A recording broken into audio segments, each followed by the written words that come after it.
বাচ্চা দুষ্টুমি করলে অনেকের মধ্যেই বলার প্রবণতা আছে যে এটা দেবো, চুপ করে যা, ওইখানে বেড়াতে নিয়ে যাব, চুপ করে যা। বাচ্চা চুপ করে গেল, কিন্তু আপনি নিয়ে গেলেন না। বা আপনি বললেন মারবো, কিন্তু চুপ করে যা, আপনি মারলেন না। বা আপনি কোনো একটা কথা বললেন এমন, যেগুলো আপনি পরে করলেন না, সেগুলোকে বলে ফলস প্রমিসেস। তো এইরকম যখন হচ্ছে, তখন বাচ্চার মধ্যে আপনাকে নিয়ে ট্রাস্ট কিন্তু কমতে থাকে।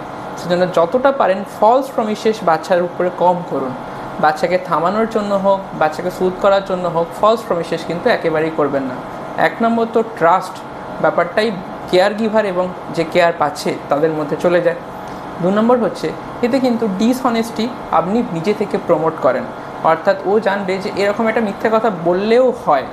এবং 3 নম্বর, ও কিন্তু আপনার সাথে আর সেই রকম সম্পর্কটা রাখতে পারবে না, বা আপনি তাকে সুদ করানোর জন্য সেই সমস্ত কথাগুলো আর বলতে পারবেন না যেগুলো আপনি অলরেডি করেননি।